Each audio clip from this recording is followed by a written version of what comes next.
Today's Bible readings come from the Gospels and the Old Testament.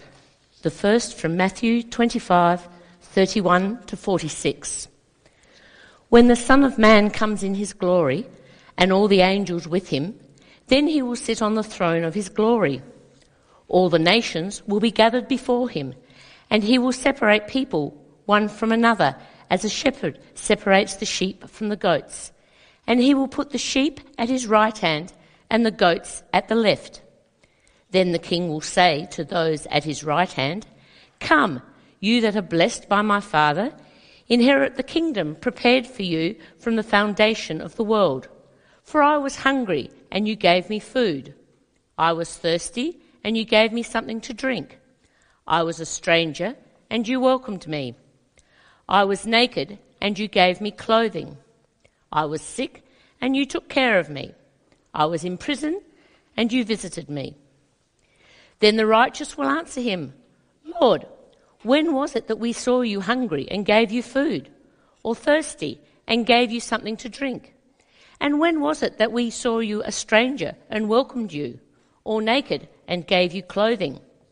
And when was it that we saw you sick or in prison and visited you?" And the king will answer them, "Truly I tell you, just as you did it to one of the least of those who were members of my family, you did it to me." Then he will say to those at his left hand, "You that are cursed, depart from me into the eternal fire prepared for the devil and his angels. For I was hungry, and you gave me no food. I was thirsty, and you gave me nothing to drink. I was a stranger, and you did not welcome me. Naked, and you did not give me clothing. Sick and in prison, and you did not visit me." Then they will also answer, "Lord, when was it that we saw you hungry, or thirsty, or a stranger, or naked, or sick, or in prison, and did not take care of you?" Then he will answer them, "Truly I tell you, just as you did not do it to one of the least of these, you did not do it to me." And these will go away into eternal punishment, but the righteous into eternal life. The next reading from Habakkuk 2, verses 1 to 5. "I will stand at my watchpost and station myself on the rampart. I will keep watch to see what he will say to me and what he will answer concerning my complaint." Then the Lord answered me and said, "Write the vision, make it plain on tablets, so that a runner may read it. For there is still a vision for the appointed time. It speaks of the end and does not lie. If it seems to tarry, wait for it will surely come. It will not delay. Look at the proud. Their spirit is not in them, but the righteous live by their faith. Moreover, wealth is treacherous. The arrogant do not endure. They open their throats wide as Sheol. Like death, they never have enough. They gather all nations for themselves and collect all peoples as their own." Matthew 8:20. "And Jesus said to him, Foxes have holes, and birds of the air have nests, but the Son of Man has nowhere to lay his head." Luke 9:58. "And Jesus said to him, Foxes have holes, and birds of the air have nests, but the Son of Man has nowhere to lay his head." Luke 4:14 to 19. "Then Jesus, filled with the power of the Spirit, returned to Galilee, and a report about him spread through all the surrounding country. He began to teach in their synagogues and was praised by everyone. When he came to Nazareth, where he had been brought up, he went to the synagogue on the Sabbath day, as was his custom. He stood up to read, and the scroll of the prophet Isaiah was given to him. He unrolled the scroll and found the place where it was written, 'The Spirit of the Lord is upon me, because he has anointed me to bring good news to the poor. He has sent me to proclaim release to the captives and recovery of the sight to the blind, to let the oppressed go free, to proclaim the year of the Lord's favour.'" Well, good morning. I too would like to join with you in acknowledging the Kaurna people, the traditional people of the Adelaide Plains and Hills area, and respect their spirituality, their tradition, their culture, their history, and importantly, their future. Thanks for the invitation to talk to you as part of Social Justice Sunday. Now, officially, Social Justice Sunday was 2 weeks ago, But look, I'm an economist, so plus or minus a couple of weeks is close enough. So we're calling today Social Justice Sunday here at McGill. Works for me. So again, thanks for the invitation. And I want to speak in a couple of parts this morning. I want to just do a quick bit of reflecting on some of the passages that we had read earlier from the Bible and just think a little bit about what those mean for those of us concerned, those of us passionate about social justice. In the second part, I want to talk a little bit about homelessness, the challenges, the struggles, and a bit about what is being done. So, and if you want to ask questions later, feel free to grab me after the service. Happy to talk some more. Now look, I don't know if you've ever thought about what you'd like to have on your tombstone. That's, of course, if you're going to have a tombstone. Not sure that I will. But, you know, there's certainly a tradition in graveyards of people having on their tombstone, you know, a quote or a passage which captures life meaning for them. Well, for me, I'm still a bit torn between which two I'd like. And it's between two of the readings we had this morning. The Luke 4 reading and Habakkuk. And I reckon for me, Habakkuk's slightly in front. I think it is one of the great passages of the Bible. But sadly, we don't hear much about Habakkuk, relegated to being one of the minor prophets, and that's about it. So I won't talk much about the Luke reading, but I do want to talk for a few moments about Habakkuk and those couple of the great passage that I think we had read there, because, as I said, I think it's one of the great passages of the Bible. Reality, and, you know, frankly, I want to start a Friends of Habakkuk movement. Maybe you want to join with me afterwards. The reality is we don't know a lot about him. He almost certainly lived close to the Babylonian invasion, so, you know, he knew things were pretty bad and that worse was to come. He most likely prophesied in the first 5 or so years of King Jehoiakim's reign, which we can place to 609 to 598 BC. So, you know, round figures. As I said, I'm an economist.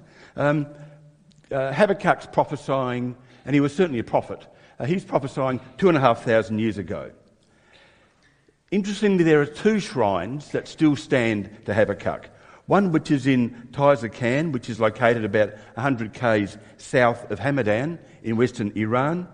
And there's also a shrine in Israel, a bit north of Mount Tabor.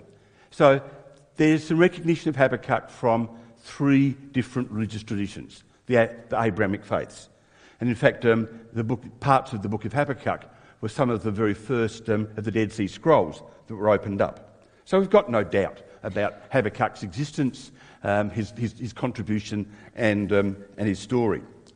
But I want to talk a bit more about this great social justice story. I don't know if you've read the whole book, but Habakkuk is one of, I suggest, 2 prophets in the Old Testament who really have a go at God. No holding back. There's no sort of filter here. There's no political correctness. It's just straight, God, you're really messing up and you're letting us down badly. Because the other prophet to do that was Jonah. And Jonah's approach was to run away. And we know that worked really well. But we won't talk any more about Jonah. But I want to just illustrate Habakkuk's story. Habakkuk, the first chapter, we didn't have the first chapter, but Habakkuk, just straight into it. First chapter, first couple of verses. How long, Lord, must I call for help, but you do not listen? Or cry out to you, violence, but you do not save? Why do you make me look at injustice? Why do you tolerate wrongdoing? Destruction and violence are before me. There is strife and conflict abounds. Therefore the law is paralysed, and justice never prevails. The wicked hem in the righteous, so that justice is perverted. I hope you get a bit of an impression about what Habakkuk was thinking. Clearly not impressed with the way things are going, and I suspect many of us have felt a bit that way at certain times. But of course Habakkuk goes on, really laying it up on God. He says, your eyes are too pure to look on evil. You cannot tolerate wrongdoing. Why then do you tolerate the treacherous? Why are you silent while the wicked swallow up those more righteous than themselves? So the first chapter of Habakkuk is really Habakkuk telling God how bad things are and how pathetic God's response has been. The second chapter, that's when the things get even more interesting, I think, because Habakkuk starts up, and this is the passage we had. Habakkuk climbs the watchtower and says, I'm going to listen for God and see what God's got to say. And God responds. In verse 2, then the Lord replied, write down the vision and make it plain on tablets so that a herald may run with it. Now this is a bit, the translations change a bit around this one, but the way I understand it is that at this time, messages were written on clay tablets, quite heavy. So if you wanted, and this is before Australia Post and all that sort of stuff, so if you wanted a message carried, it was by a runner. Now if you had a long message in clay tablets, the runner was going to go pretty slow. So if you had a message, and I think this is what God's saying to Habakkuk, write the message clear, write it plain, so that a runner can carry just the one tablet. Don't get too complicated, keep the message simple. Then the second response, the second part of what God's saying is, okay, you're complaining to me about things not going right, the vision not being reached. Well, the vision is yet for an appointed time, but at the end it will surely speak, it will not lie. Though it tarry, wait for it, because it will surely come. It will not tarry. For me, there's two really great stories, great elements of reassurance from what God was saying to Habakkuk. And there's a whole lot more in that dialogue, but I'll leave you to read that afterwards if you want to. Habakkuk 2, great story. Anyway, two messages. The first thing is 2,500 years ago, Habakkuk, through God, had a very clear idea about the 7-second grab, the 7-second news grab. You see it on TV every night. You get people asked to comment on a complex issue, and basically you get 7 or 8 seconds to respond. That's the way of the modern world. But it's a really good discipline because it keeps you focused. And what God is saying to Habakkuk is, keep the vision clear, simple, straightforward. And for those of us concerned about social justice, that continues to be a really great message. The second part is this one about vision, Though things seem to be slow, though we get frustrated, God reassures us that the vision, the social justice that we crave for, will come. Now, that's not saying, put your feet up and let God do the heavy lifting. No, but that's saying, keep working at it, and the vision, the results will certainly come. And I find that particularly reassuring. Of course, those of us passionate about social justice and the Christian message at large, a really tough question, I think, is, what is our vision? What is our vision? Interestingly, when Malcolm Turnbull was appointed as Prime Minister, one of the very first things he said was, what do I believe in? And he asked himself that. He said, I believe in freedom, I believe in the market, I believe in the individual. Full marks to him for laying out what he believed in. I'd put to each of you the challenge of thinking through, how would we respond to that question? What do we believe in? I certainly can't agree with everything that Malcolm Turnbull agrees with.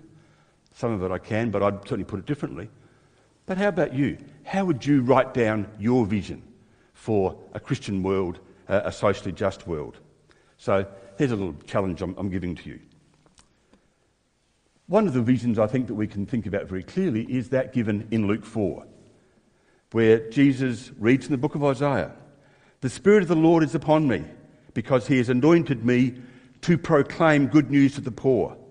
He has sent me to proclaim freedom for the prisoners, recovery of sight for the blind, and to set the oppressed free, and to proclaim the year of the Lord's favour, or my preferred translation, to proclaim the year of Jubilee, a year of redistribution that happened every 50 years. Now, for me, that's some pretty good vision there. But think about it. How would you respond to what's your vision? I now want to just talk very briefly about housing and homelessness. And perhaps to pick up on the Matthew and Luke verses where Jesus says, foxes have dens, birds have nests, but the Son of Man has nowhere to lay his head. Now this is a response to a man who's come up to Jesus, and most likely this is Jesus on the road to Calvary, on the road to Jerusalem, knowing what's ahead, knowing how tough the coming period of time is going to be. And this guy bounces out of the crowd and says, I want to follow you. And Jesus is saying, think about it. This is a tough road. This is not easy. And I think that's a bit of a message for those of us involved with social justice. It's never an easy path, because social justice inevitably involves challenging those who we believe are behaving unjustly. And invariably they're the powerful ones. They're the ones with the money, the influence and the might. And as somebody who works in trying to change the world of gambling, let me tell you, that's the truth. Getting back to the statement about having nowhere to lay his head, I think that's also a bit of a clue to the story about homelessness. It gets us thinking a bit about, well, Jesus had nowhere to lay his head, but was that about homelessness or was that about something else? Responding to homelessness is an issue that the social justice elements of the Christian church have been strong on for a very, very long time. And I'd like to move on now, but to just thinking a bit more about this notion of homelessness, because it's a lot more than just nowhere to lay your head. Homelessness is very much about our identity. In contemporary Australia, housing provides a place for a whole range of necessary domestic activity. The wonderful South Australian academic and housing policy innovator, Hugh Stretton, estimated, and this is the economist in me, he estimated that the value of domestic production was at least 60% of our gross domestic product. That is, if you were to put a value on all the washing, cooking, caring, fixing, repairing, all the stuff that happens under the roofs of our homes, put an economic value on that, add it all up for everybody, that's over 60% of the total value of Australia's whole economy. So being part of that domestic economy, having a roof over your head that provides stability, provides a whole lot of other benefits. It's really hard to cook meals that are nutritious if you haven't got a stove, if you haven't got a fridge to store stuff in. It's really hard to do your laundry if you haven't got a washing machine. So that's another part of what it really means to be homeless. An even bigger part of homelessness, I suggest, is that housing for most of us is very important in defining who we are. It's the community that we are part of, or at least one of the communities we're part of. It defines, for many of us, our church, our sporting interests, our social groups, our play groups, our friendship centres, all of those things that are about our identity are very much linked to where we live, where our home is. People who are homeless or at risk of homelessness cannot have any of that sort of community involvement, that community engagement. And that, in many ways, is the tragedy of homelessness. Homelessness is much more than housing, but housing is still critical. Stats are always a bit hard to come up with for homelessness, but I'll give you a few anyway. On any given night, about 1 in every 200 people in Australia are homeless. That's about 110,000 people Australia-wide, or in South Australia, 6,500 people. A bit over 56% of homeless people are male. Across Australia, about 40% of people who are homeless or at risk of homelessness are living in severely crowded dwellings, like, 10, 12 people per two-bedroom house. About 20% are living in shelters. About 17% are couch surfing, i.e. moving from, one friend, one acquaintance to another, to another, to another. 17% are in boarding houses, and about 6% are those sleeping rough. They're the people we tend to see as evidence of housing and homelessness, but in fact, they're only about 6% of the total number of people who are effectively homeless. I should say that in terms of ages, about nearly 20% of homeless people are under 12 years of age. They're children. So 1 in 5 homeless people are in fact children. 10% are aged 12 to 18 years of age. About 15% are aged 18 to 25 years. So a large number of people who are homeless are younger people. About 6% of homeless people are over 65 years of age. Just very quickly, what are the responses we can make as a society, as a community, as a Christian community to housing, stress and homelessness? Reality is, housing, stress and homelessness invariably go with other issues. As we've already heard, domestic violence is the biggest single factor in creating housing, stress and homelessness. But drug and alcohol issues, mental health, poverty, depression, there's a whole range of others that are part of it.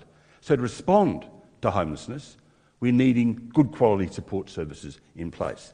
And these need to be integrated. Unfortunately, our system is so geared up these days to somebody goes into a welfare institution or somewhere else looking for help, and it'll come up that they're homeless. None of the other issues will be dealt with. They're basically put into a stream of services to try and get a roof over their head. Often that's not enough. The second area of need is supported accommodation. People who have been homeless need assistance to be able to learn how to live in housing. They need to be able to transition into being more actively and engaged members of their community. Thirdly, we are needing more bricks and mortar. Again, the economist in me, this will be the last statistic I give you. When I was looking to buy a house, and I bought my first house in Evandale for $38,000, my annual salary then was $10,000. And I was bang on average, because median, the middle salary, 4 times median salary was required to buy the median value house. Now it's about 7 times median salary is needed to buy median value house. So the relative cost of housing has gone up dramatically over the last 20 odd years. So housing has become much more expensive for lower and modest income people, and particularly for younger people, my kids, your grandkids, looking to enter the labour market. The fourth area of housing that I'm perhaps more heavily involved with is in fact the cost of utilities. I've been involved with the high cost of utilities for some time. And 3 or 4 years ago, a couple of our financial counsellors said to me, "Look, Mark, we're seeing clients coming to us who are spending 2/3 of their income on rent plus utilities. 2/3 of disposable income just on the necessities of shelter and utilities." So that's one of the reasons why utilities and the cost of energy, cost of water, has been a particular focus of Uniting Communities. As you know, as you heard earlier, I'm here to represent Uniting Communities. I work with them, and we are one of the larger housing service providers in this state. I want to go through just a couple of the services we provide as part of the Uniting Church network. We run a service called the Homelessness Gateway, which is exactly that. If somebody is homeless or looking for somewhere to stay tonight, they can ring up the Homelessness Gateway, and we will do everything we can to create assistance for them so there's somewhere to sleep tonight. It doesn't deal with 5 weeks' time, but it deals with the immediate. We run Kulana Tamwadyadi, which is an accommodation service for people from the APY lands who are in Adelaide for a whole range of reasons. Sorry business, health, whatever. We provide accommodation for those people to be able to stay in Adelaide, short and longer term stays. One of our, major services has been called Ruby's. And Ruby's provides a fairly intensive therapeutic program for young people who for whom the relationship with their parent or their caregivers has broken down. So Ruby's provides, in many ways, respite accommodation to the young person, while providing a lot of intensive support to parents, other family members and that young person to look at reunification. Because invariably, reunification is the best way of dealing with homelessness stress, particularly for younger people. We have a whole range of other services, and of course, perhaps somewhat controversially, you're aware that the Morn Church site is soon to be a large building of something like 19 floors, of which well over half are dedicated to housing for people with disabilities. So I know there's some grief with the loss of Morn Church, but the reality is that site will be used very extensively as an inner city accommodation service in the near future. I want to conclude by saying Australia, by many measures, is the richest country on earth. We live at the richest time in terms of total wealth in human history. Yet 1 in every 200 people in this state, in this country, is homeless. Surely that flies in the face of the traditions of the Christian Church. It flies in the face of our social justice tradition. I want to conclude by thanking each of you and the Morialta community for your ongoing support for social justice through the Uniting Church and the broader community. It really is important it really is appreciated. For still the vision waits its appointed time. It hastens to the end. It will not lie. If it seems slow, wait for it. It will surely come. It will not delay.